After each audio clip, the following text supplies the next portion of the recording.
Impulse is revolutionizing the physical therapy experience for active individuals in Western New York.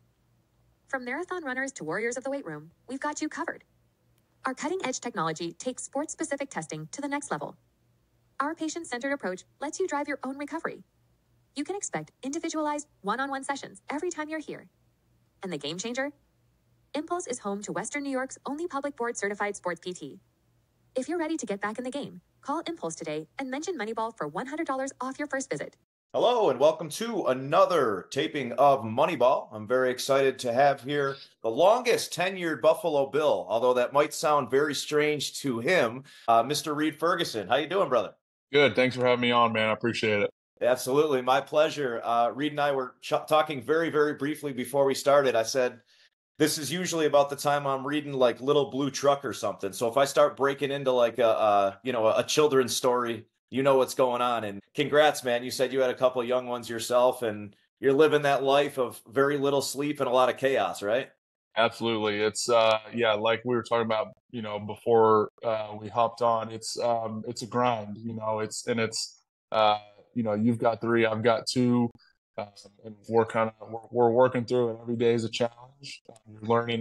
You're learning new things every day, things you never thought you would, and you're overcoming obstacles that you didn't think you could. And yes, you never realize how much time management comes into play. Having juggling four people's schedule on any given day. In your case, five people's schedule. It's challenging at points, but it's great. Do you remember the times when you would kind of make fun of your buddies who like had kids and they would want to go home early, right? Like, so happy birthday, man. You just turned 30, right? Yes, thank you. Appreciate it. Well, I'm like an old man to you. I know with my dashing good looks, it might not seem so, but some gray in there too. A little bit, right?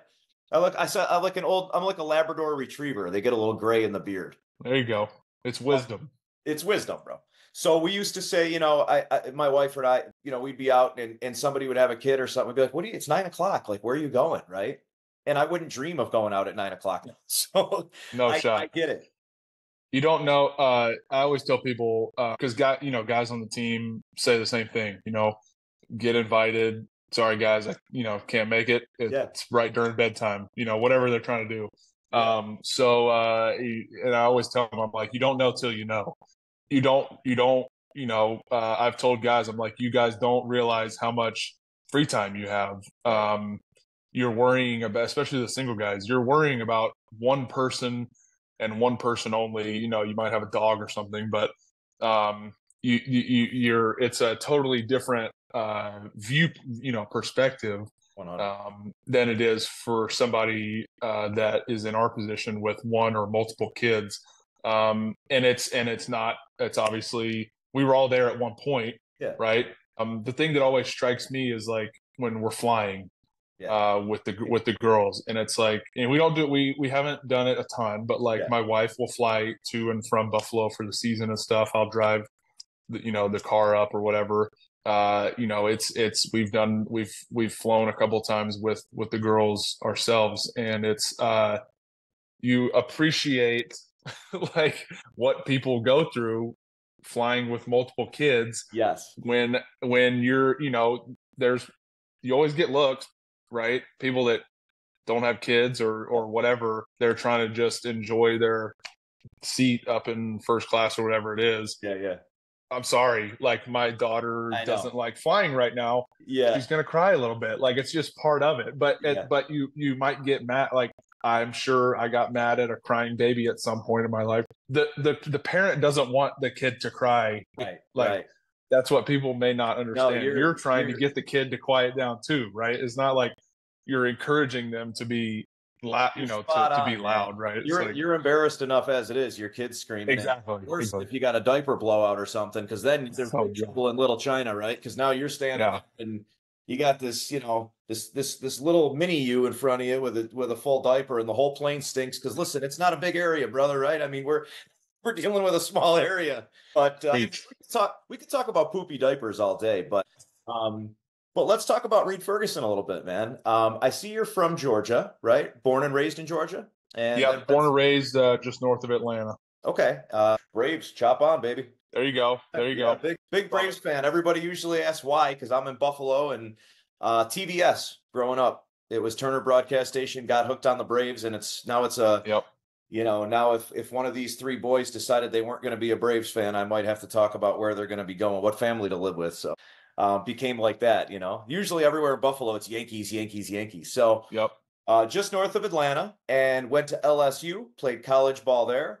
Read enough of your story, to see that you came into Buffalo and kind of caught practice and then signed on right away. It's really kind of a cool journey that you've had. It's a little bit different. And speaking of Freddie Jackson, because we, I think that was before we started recording, but his whole story with the college and then going playing in Europe and everything, as I'm sure you know, you have a very unique story as well. Tell me a little bit about your path and, being undrafted and how that worked out. Yeah, so in back in 2016, I was the 2016 draft, and really spent that whole spring just kind of prepping myself, doing the normal draft prep, working out, trying to eat right.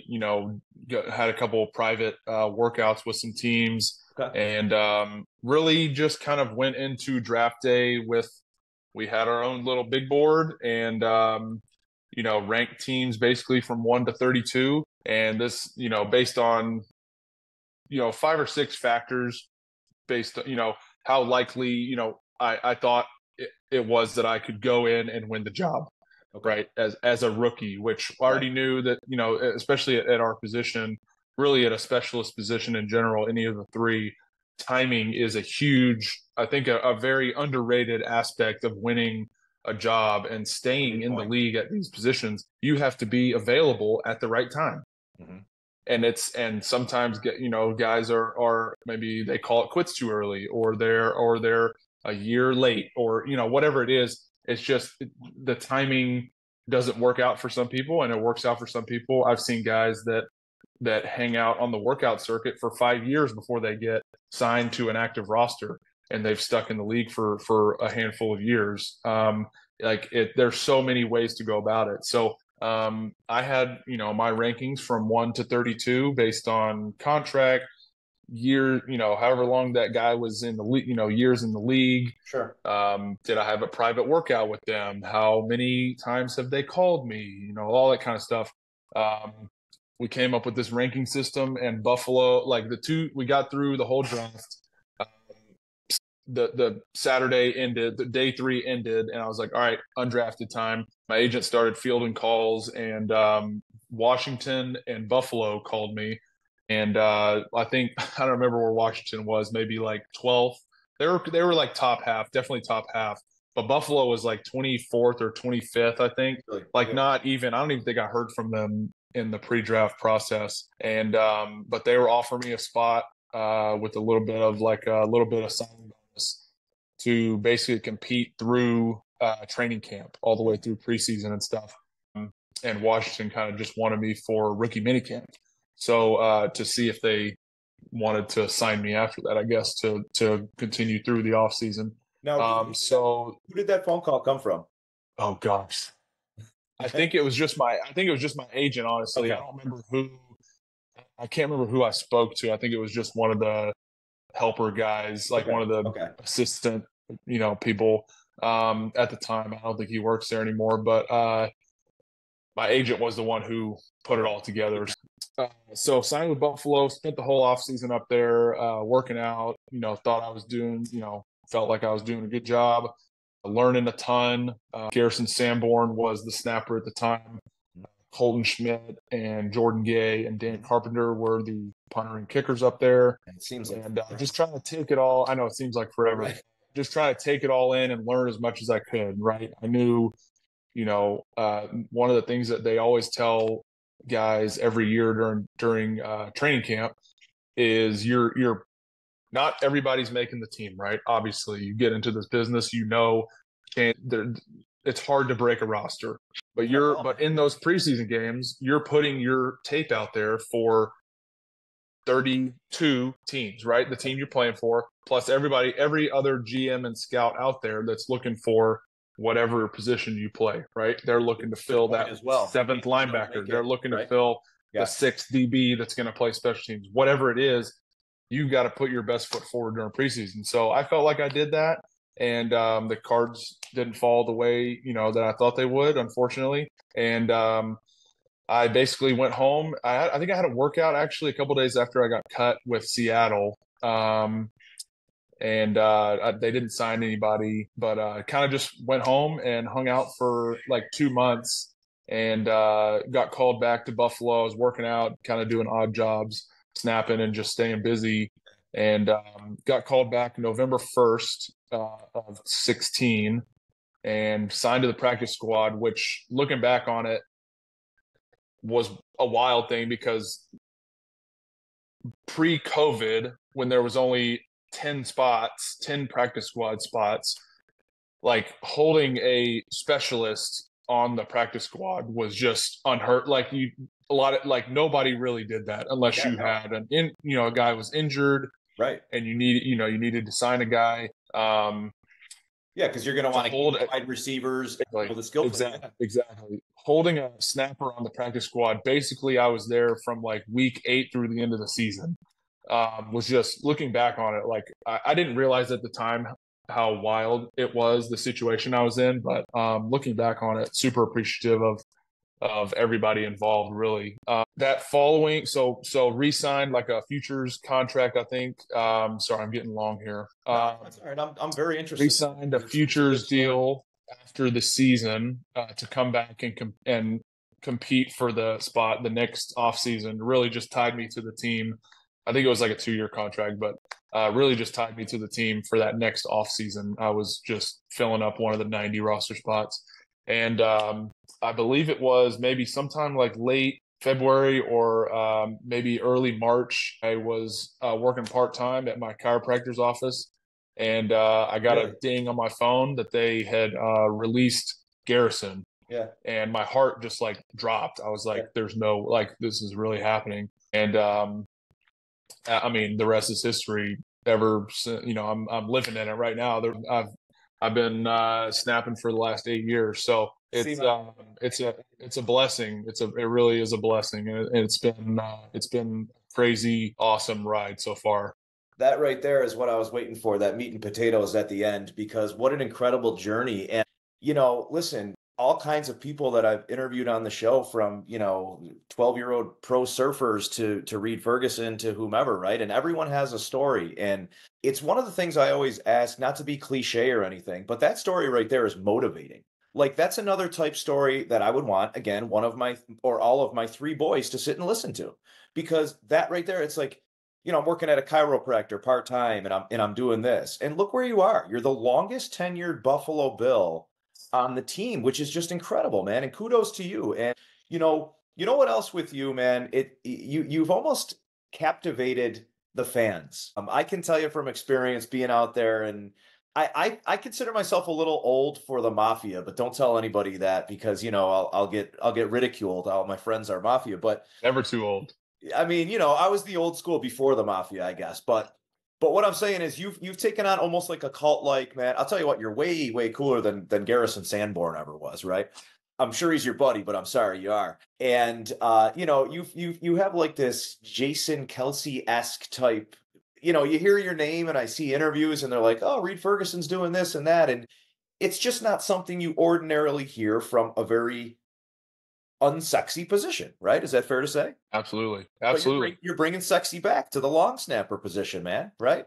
I appreciate it. I'm about to get that in writing. Appreciate that. I want some trademark copyrights there, but yeah. We got Buffalo logo or 26 shirts, dude. We can bring in sexy back with the long snap. Yeah, no doubt. I'm gonna see those guys Sunday. We're gonna talk about that. You hit the nail on the head. It's really it's an unsexy position. It's 10, sometimes 6, 7 plays a game, depending on how many points you score. And I mean, some of those might just be trotting out there for an extra point, right? Sometimes, we've had those games where we don't punt, and we may kick 4 or 5 field goals, and that's it. You work so hard during the week, and you want to prepare yourself for anything that happens, and you end up, just, not 0% complaining, obviously, but you end up just jogging out there for a couple extra points and you win the game and it's great, and job well done. So, but and then on the other hand, I had a thumb injury last year before the Chargers game. I had like a torn ligament in my thumb, and I wasn't sure if I was gonna play that week. I think I was on the injury report. My phone was blowing up because that never happens. And people, hey, you good? You good?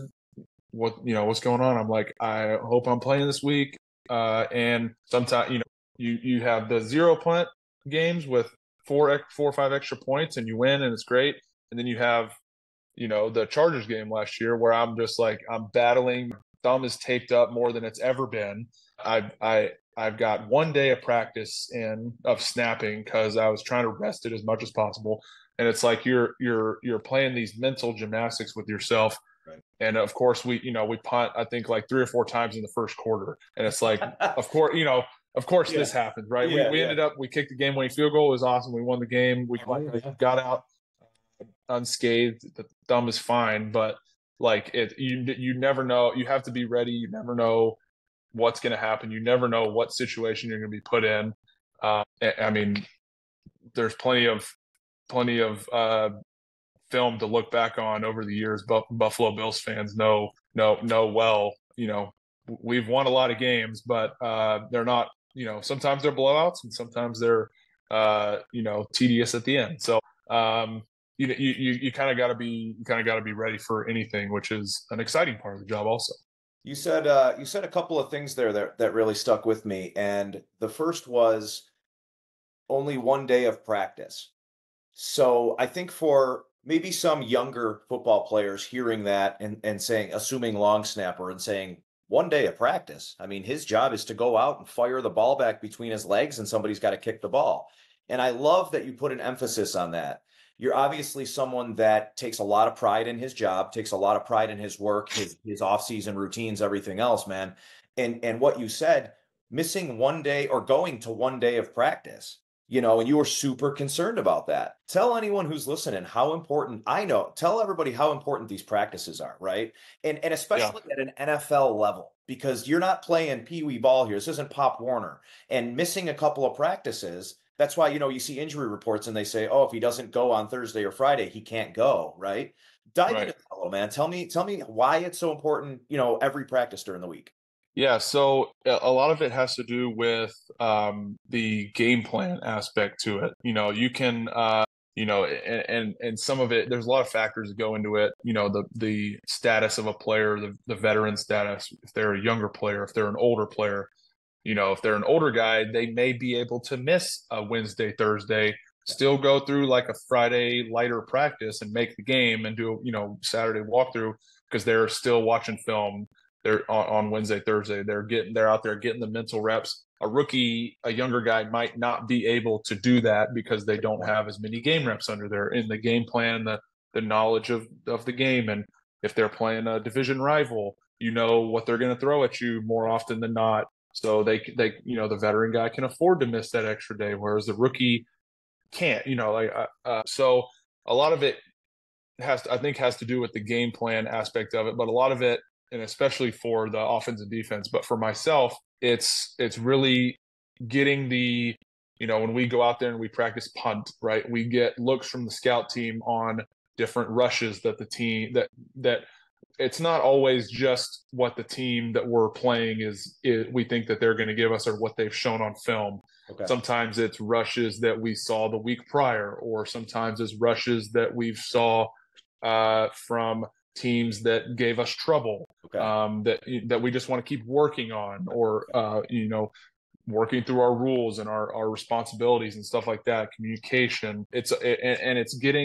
It's getting those reps in on a weekly basis that really that help me so much.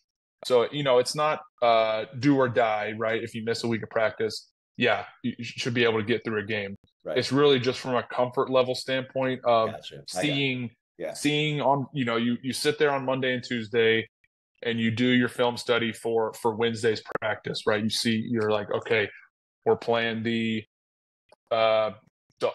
Dolphins this week, whatever. You know, okay, you're playing your brother this week. Exactly, playing little brother. Yeah. You know what they like to do on offense, defense, special teams. You know what their tendencies, so you're watching film Monday, Tuesday in preparation for Wednesday's practice. Wednesday has a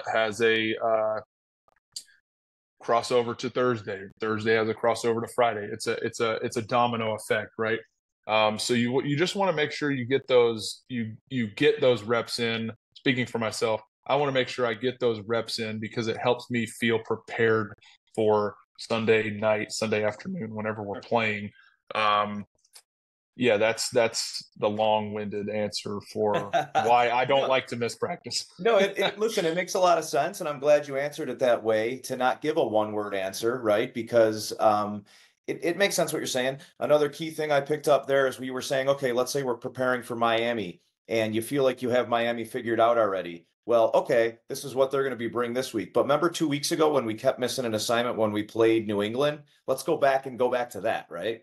So exactly. I thought that you said a little bit in there, and I did catch that. And I thought that was really that's a key factor, and that almost sounds like a McDermott thing to me, something where like, okay, yeah, everything sounds good now, but what about 2 weeks ago? Yeah, we played good the last 2 games, but what about 3 games ago? Yep. They say the cliche saying is that it's a 4-week, 3, 4, 5-week league, right? So it becomes like a chess game to you. It's football that's what it is, and that's the beauty of the game. Any given Sunday, anybody can win.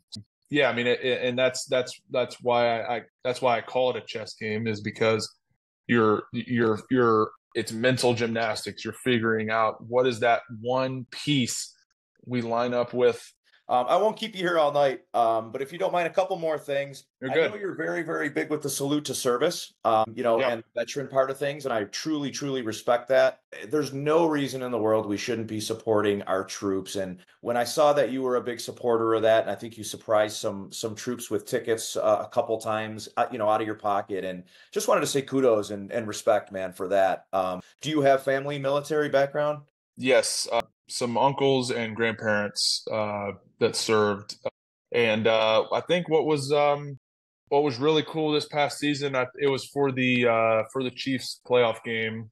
Danny got to get recognized. I think some of the family came, so happy to get my guy Dano out for the game and get recognized. So he was the what do they call it? Veteran of the game. Veteran of the game, I think. Up in the crowd all cheering for him. Yeah, he was out on the field. He actually went down on the field. Tell me, so see that humble guy. Yeah, I think he's got a picture. You should get him to send it to you. But it was pretty cool. So I don't think you or I really think he's humble, right? I mean, he's oh gosh, most humble guy I've ever seen in my life. I was happy to like be able to kind of use a little bit of pull, and like, they have been asking me for a little while, like, hey, we'd love to get you, do you want somebody out there? Because I was the nominee this year and last year. So like, asking me for if I had anybody, and we just couldn't get the dates. Dan was out of town with the, hockey stuff or whatever. Right. And the date, they were like, obviously not planning to have a veteran for playoff games this year, because we weren't even sure if we were going to have a playoff game before the Miami game. Yeah. So we won the Miami game, had the first round home playoff game against Pittsburgh, and he wasn't available or something. And then the second we won, and then we were like, all right, we're getting the second round at home. And I was like, Dan, you gotta, like, this is the week. Right. And he was available, so we worked it out. But I know I was like, I'm not taking no for an answer. Right, you're like, I tried. So most people would jump at this opportunity, right? It worked out, and I know he did great. Kids had a blast. It was awesome. So then, and the crowd went nuts for him. I love it, man. And I always love that part of a Sabres game or a Bills game. So I definitely give you a shout out for that stuff. A couple of fun things here we'll do at the end. I always like to get a little goofy here at the end. So let's just ask Reid. You're ordering a pizza, man. What toppings you ordering on it? I'm like meat lovers, I guess, like pepperoni, sausage, bacon. Yeah. But yeah, listen, this was a lot of fun. I hope you had a good time. Thanks for, staying up late here with me. I'm literally no problem. immediately saying goodbye to you, running upstairs and getting right in bed. So you're an hour ahead of me, so I appreciate you being flexible. Yeah, no, man, I truly do appreciate your time, and good luck this season. I'm hoping we'll run in or talk to each other before, but like we say every year in Buffalo, this is the year. There's no ifs, ands, or buts, man. There's just, we keep everybody together. We pick up a wide out. We beef up that line a little, defensive, I'm talking, and we just get it rocking. This is it. We're done. I'm excited. I always look forward to the draft season to see who we had. I don't get like nerd out about like the actual players, but like when the draft comes around, I will definitely be paying attention. Like it's like that those are the guys you're going to be playing with this season. It's always the draft season stuff is always fascinating to me for sure. Well, listen, you have a lot of responsibility because I think being the longest tenured Buffalo Bill, you're in charge of the initiation for these young cats too, right? That's absolutely right. My man, like I said, it's an absolute pleasure to have gotten to speak with you a little bit. You seem like a very, sincere, one of the terms I use is salt of the earth kind of guy. And appreciate it. Best of luck with your new family, and we'll keep in touch. Thank you, buddy. Appreciate it. All right, you got it. Take care. What's up? It's your boy Rick Hyde, Big BSF. And if I'm not at Native Hype Mark, I'm right here at Shaman 2, 1046 Bloomingdale Road. Pull up. Ricky!